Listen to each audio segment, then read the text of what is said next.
Okay, our Hangout is live. You know what I forgot to do?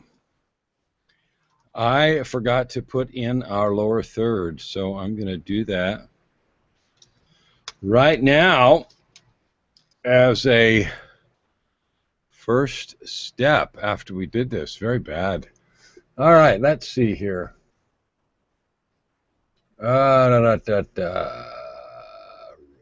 Overlay.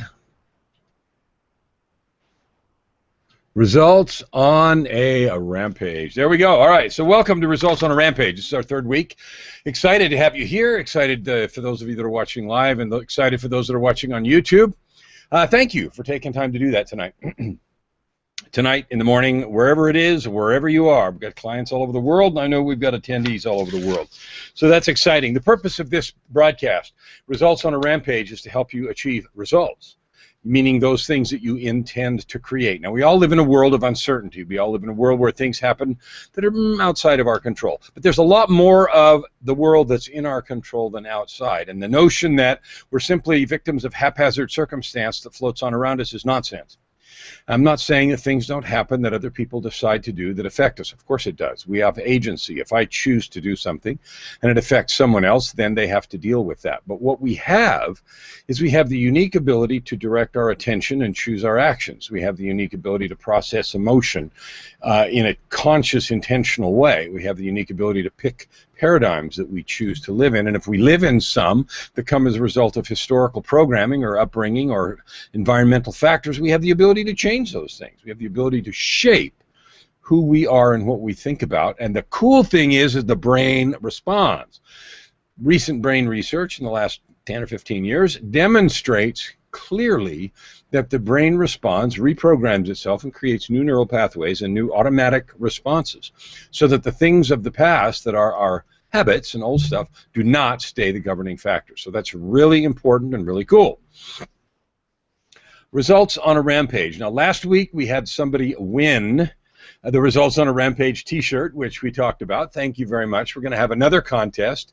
I'm not going to announce it tonight, but we'll have another one. We'll get some more people, bringing people into the show. I'm also going to interview some people in a little bit. I know that Ammon wanted to be interviewed, and there's some others that have indicated some interest, and I think that's fantastic, and we'll do that. So, Ammon, if you're watching this later, certainly you'll be able to get a chance to do this, and I'm looking really forward to that, because you've got a wealth of experience and stuff that will be really helpful to the show. Again, the purpose of the interview is not just to shoot the breeze, but to talk about results, the processes and methods that we can use to achieve them, how to get ourselves past barriers that are in the way of particular results, and this is really focused on the process of moving from where we are to where we want to be in a specific way, like specific achievement of results. We have another weekly hangout called Break the Cage, which is on Saturday, that talks about the process of changing our paradigms, the process of getting out of our own way, having breakthroughs. There's lots of names that you can have with that. And so they're related, but they're really different. And that's why I'm doing two separate hangouts, is because breaking the cage, the notion that you can completely rearrange the way you think about things, have an energetic paradigm shift. I call it an energetic paradigm shift, which is a sudden and immediate change in how you look at the world. Breakthroughs, some people call them. That deserves its own show, and we talk about that and have had some really good discussions the last couple of weeks. And the next one's this Saturday. Today is our third episode of Results on a Rampage, and we talked about, I had people putting in their goals, in the comment box. I want to encourage you to do that, whether you watch this live or you watch it later. And here's the reason. There's two reasons. One, because when you put goals in there, and goals, we'll talk about what they are in a minute, they're not, well, let's do it now. They are not goals unless they are time-bound and specific. So I'm going to be a good boy, or be a good boy, Johnny, is not a goal. Stop hitting your brother now and never hit him again is a very specific goal. I'm going to complete writing this project that I have by the end of the week. And on top of that, I will have it spell checked, no mistakes, and have an approval by the end of next week. That's a very time-bound, specific outcome. In marketing, you can say, I'm going to get more customers. Oh, well, that's great. You can also say, I am going to implement this or that program to get more customers. That's great too, but neither one of those are very effective. I'm going to increase traffic to my website by 20%, and it's going to be targeted customers as judged by a concurrent 5% increase in opt-ins. That's a pretty specific goal, and I'm going to do it by the end of the month. Okay, whatever month you're in. That's time-bound and specific. Results on a Rampage is designed to take the many, many years of success that I have had on many levels, on many stages, and I don't mean platforms, although I've done that too, in many venues and in many areas of endeavor. And many of you that have followed me know what those are. But to take the principles necessary to achieve those kinds of incredible results, mix them with results, principles of other people, since I certainly don't have a monopoly on cool results, and then help you understand them and apply them to your own life so that you can get the kind of results that you want. So we talked about the results equation. Now, the results equation is a proprietary formula that I created, and I will show it to you, and it's coming out in the book that I'm writing called Results on a Rampage. No surprise, right? So I did a LA Talk radio show this afternoon, and I talked about results. I talked about vision, about creating a true picture of what you want, one that you actually internalize and it's in your heart of hearts, not the crap that we say to pretend what we want. But we're not going to talk about that now, because if you want to listen to that one, it's on LA Talk Radio, and the date is today. So go do that. What we're going to talk about today is the second term of the results equation. Now, here is the results equation that we talked about before. Somebody put this in there. Results is equal to 5 terms: up, me, CF, CP, and RE. We'll talk about what those all are as time goes by. But those are the results equation. They're the terms. Yes, I once upon a time had a scholarship in math, so I have this horrifically bad habit of using equations. None of them are complicated, and they will not be a reason for you not understanding or applying this. The only reason that would be satisfactory there is if you don't want to, and that's your call, of course. So the results equation. We talked last week about understanding the present. That's up. Understanding the present, there are 3 questions. Where am I now? How did I get here? Why am I not moving? The third one, of course, being the most important question, because understanding why you're not moving out of the place that you are, if you don't like it, if you're in a place of pain, emotional distress, financial distress, other consequences that you have decided you don't like or pressing on you in other ways, then there has to be a reason, and understanding that reason is critical if you're going to actually start moving, right? Okay, cool. Today, we're going to talk about the second equation, me. Not me, me. Me stands for mental earthquake.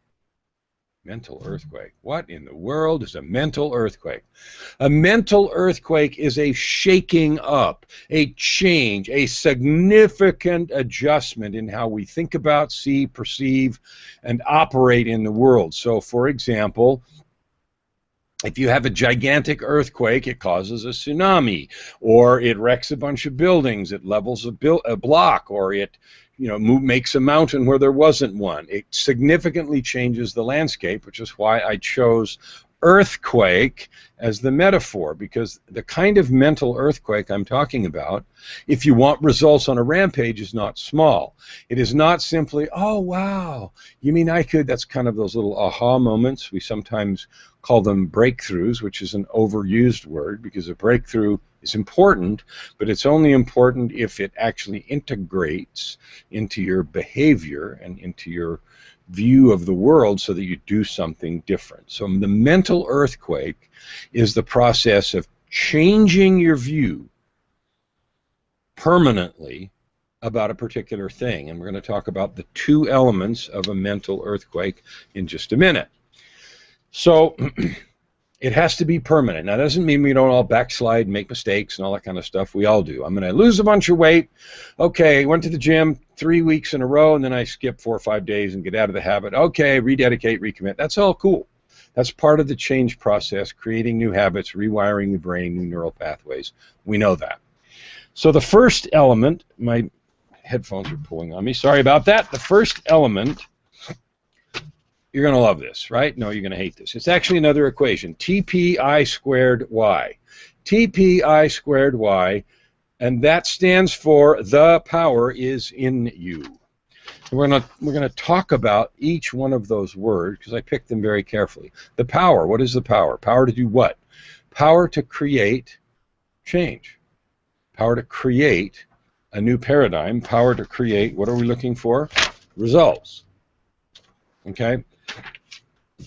There is power required to make a change of any kind. If I want muscles, I have to actually work against gravity, lift weights, or up and down stairs, or ride a bike, or I'm thinking of bikes because of the Tour de France, but I have to do something against gravity, so that requires power.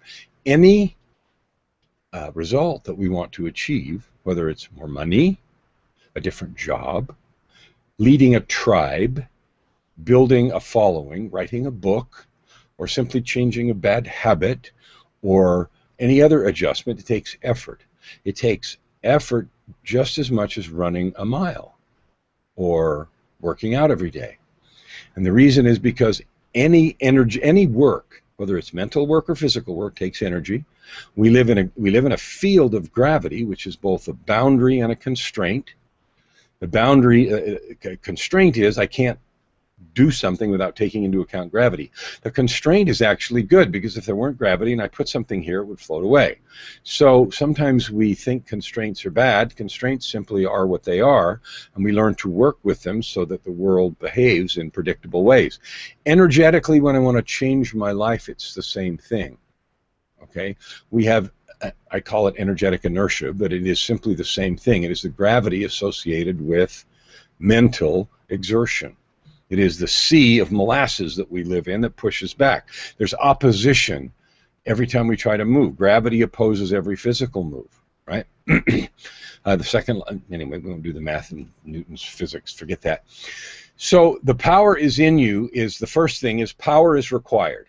Okay, where is it? I got to find this power. Well, it's not in a book. It's not in another program. It's not in somebody else. It's not in some money that I have or anything else. The power to do something is in you. It has to be, because I can't really borrow your muscles very effectively to overcome gravity. I guess you could carry me up the stairs. But if I want to make a permanent change in me, I have to access my own power. If I want muscles, I have to do my own push-ups. Nobody can do my push-ups for me and build my arm. You know that.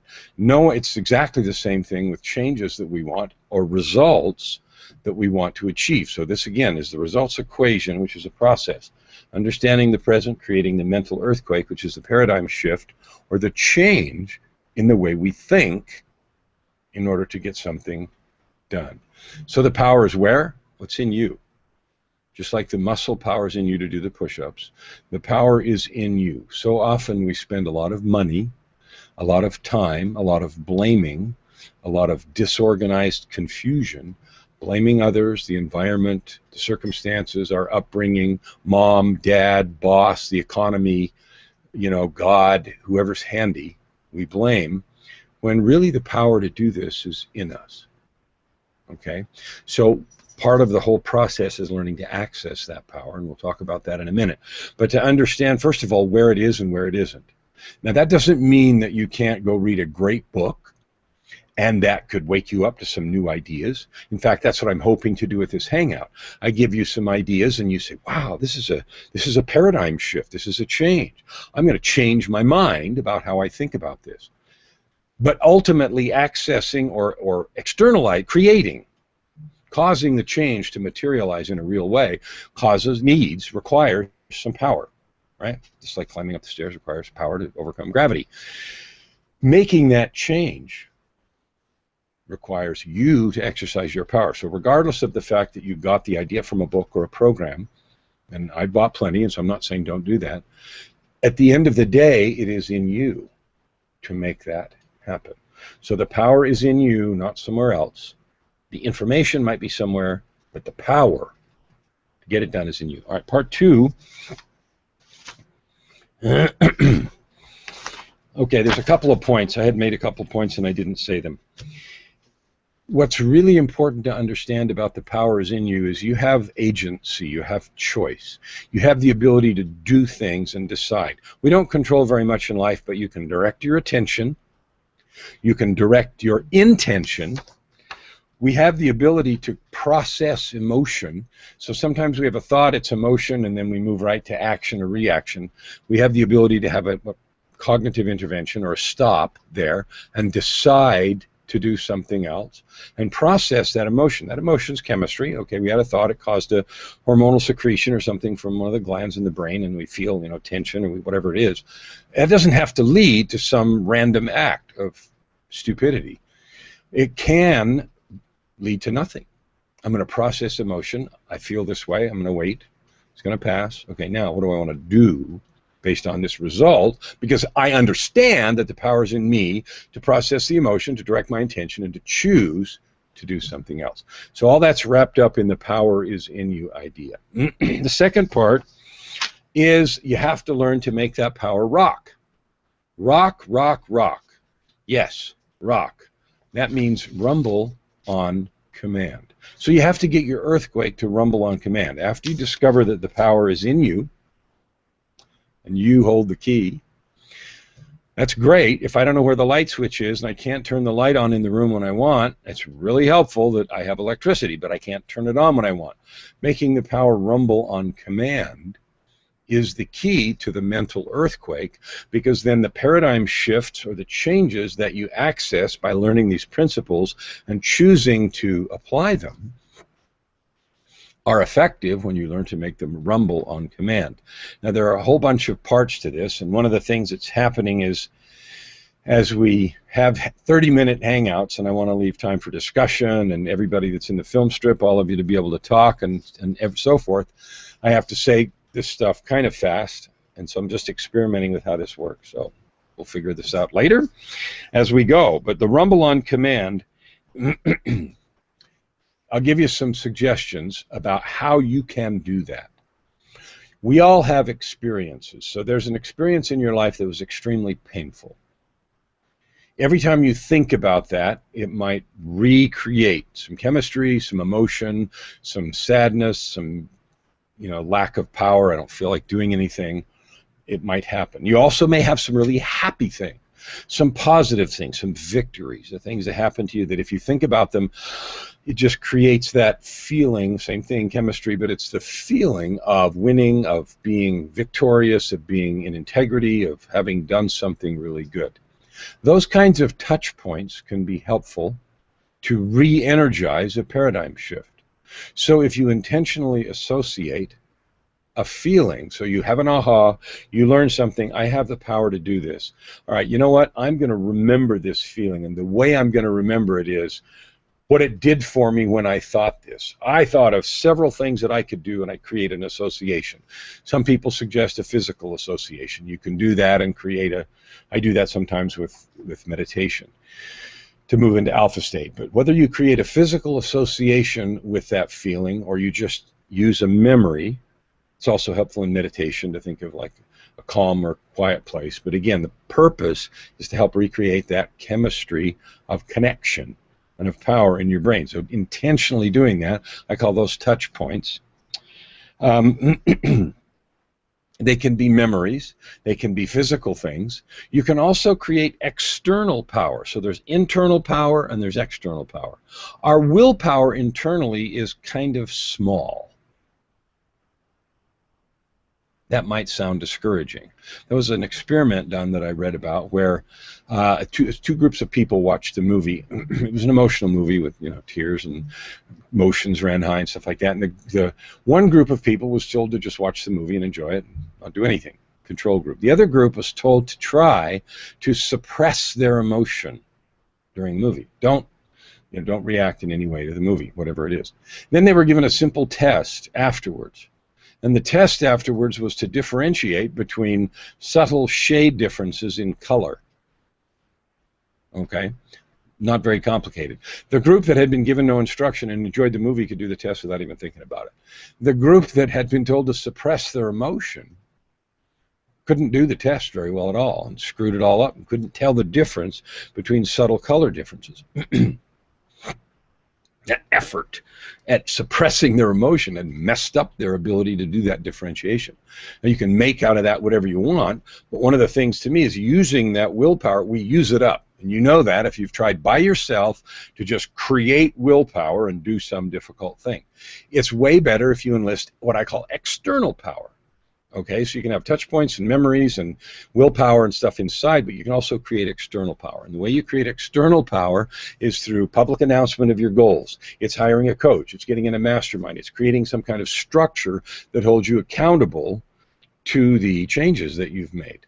So if you want to make a certain set of changes, and again, this is in context of the results equation, creating an external accountability and performance measurement structure, even informally, like I will have 3 chapters written by the end of this week. You hold me to that. You check on me twice this week, make sure I'm doing it.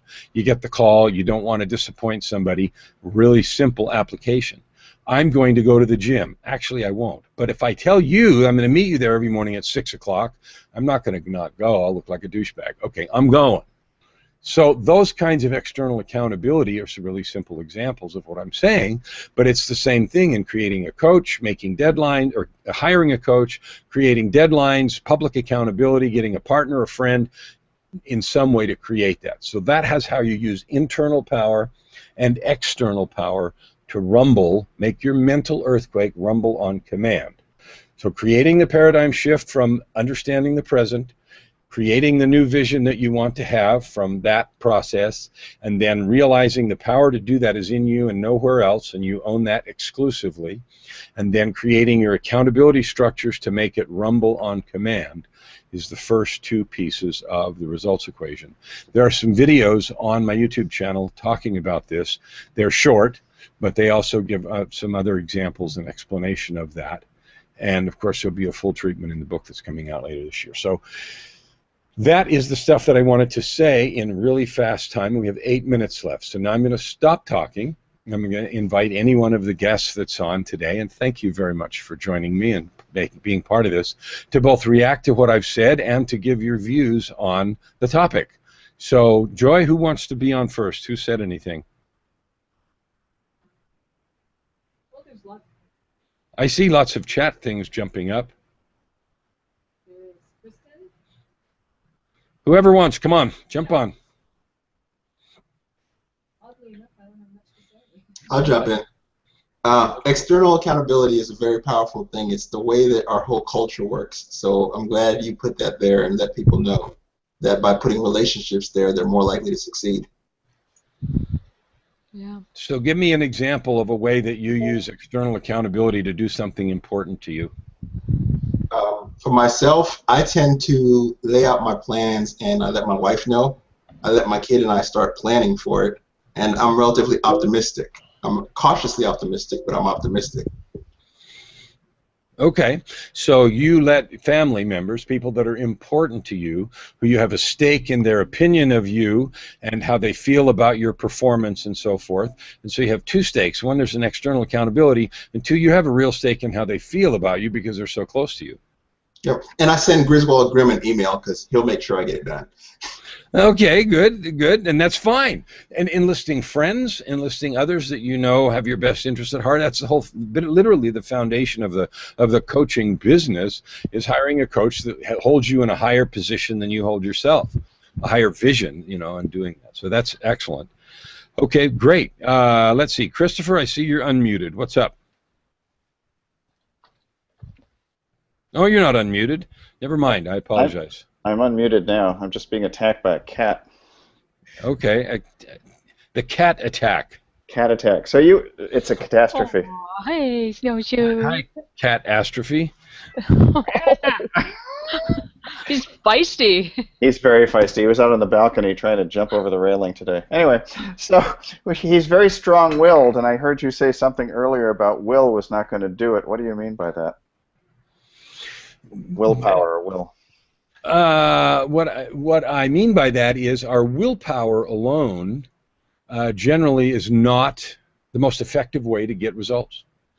We generally need to enlist external measures, accountability, people to help us, people that know what we're doing and are going to check on us, that kind of thing, in order to actually achieve results the fastest. I'm not saying that people can't achieve things through willpower alone.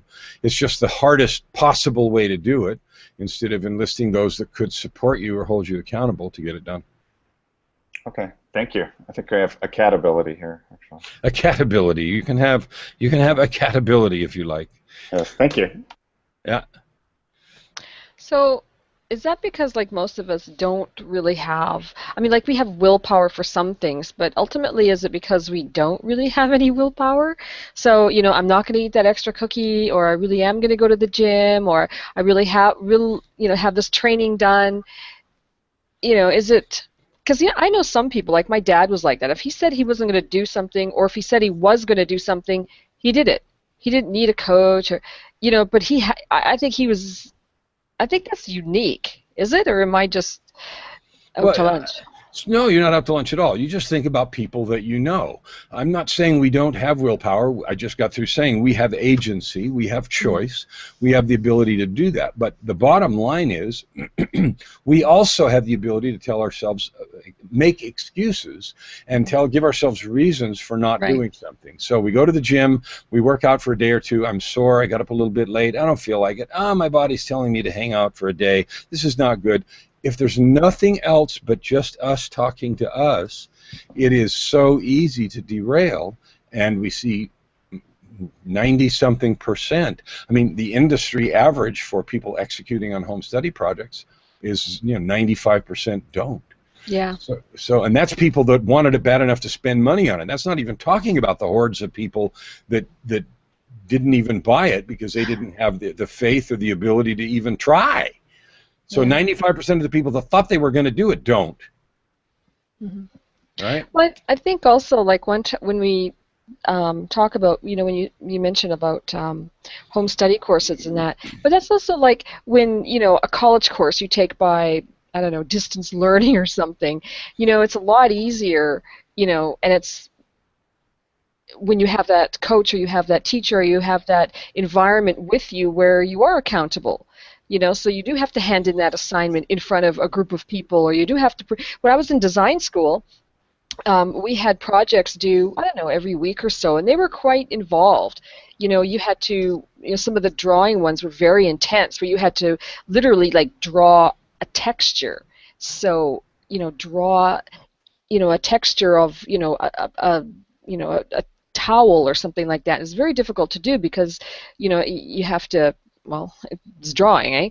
But when you had to present it in front of the class every week, I mean, you made darn sure that you're going to produce the best product or project possible because I'm being held accountable. I can't just go in there and, hand in anything because, our instructor was an architect and she was just would rip you. So, that type of competition also helped me, spurred me on to do really well. So think about this. All of you have gone to school. Everyone's gone to advanced learning. I mean, we got a couple of PhDs here. Snowshoe hasn't gone to school yet, but that's okay. So how many people in your experience do you know that were the kind of people who could read a textbook, take the test, and not worry about either office hours, help from the teacher, or anything like that? They exist, but they're few. The reading of just the textbook without the lecture and without the salient points and tying things together and drawing the thread through the material and stuff like that. Good criminy. The reading the textbook, I mean, it was legend. There were a few people that could do that. Okay, there's a few people that do things on willpower alone. I still maintain it's not the fastest way to do it, and I've done this kind of stuff all over the place in many, many disciplines. So I'm not saying willpower doesn't exist. It's not important or it's strong, not strong in some people. I'm saying it's not the fastest way to get stuff done. Most people do not exercise, do not choose to hold themselves accountable in an effective way over the long term. And so the creation of the external network of accountability, whether it's formal or informal, detailed or general, is critical, and you need to judge yourself. And this is where you can use your willpower effectively. I know myself. I know that I really suck if I don't have some pretty detailed accountability and I don't talk to somebody twice a week. On the other hand, well, I'm being a different I know that if I just talk to somebody every couple of weeks, I'm good because my own pride will help me get the rest done. Well, that's where your willpower plays in, because then you know kind of yourself and you can set yourself up to succeed instead of setting yourself up to fail. Does that make sense? Tristan, please. Okay, so I've got a question. how careful should you be when you're sharing your goals and your dreams with other people? Because there are those people that are around you that can derail you and every step that you try to take. They'll just get in your way. So that's an excellent question, and you have to be judicious about that. If your experience with a person is that they don't have your best interests at heart, or they pretend to have your best interests at heart, but they know better than you do what it is, and therefore they are acting in your, quote, best interest, but it's not aligned up with yours, then you may need to exclude them entirely. Because just like external people can help you be accountable, the same is true the other way. External people can help you be decountable. I know that's not a word, but whatever. Unaccountable, fail, flop, drop, lose enthusiasm, lose motivation, talk you out of your vision, convince you that you're stupid to think about it in the first place.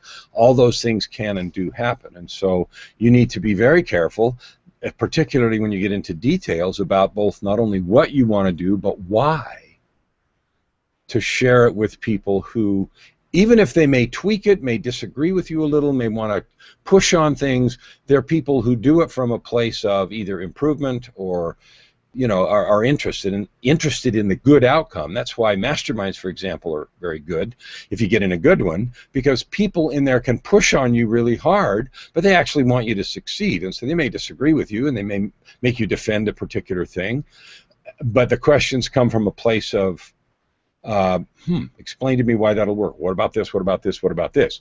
Now, there can be people in there that are negative, but I'm assuming the positive for a minute. So to answer your question, I am very careful with who I share my heart with, because I don't need the noise, and I want to win. I don't want to spend a lot of emotional energy dealing with people who want me to lose. Excellent. Excellent. Thank you. Okay, cool. So we are 32 minutes. I want to be respectful of everyone's time. Are there other comments that we should have about the mental earthquake piece of the results equation before I end the broadcast?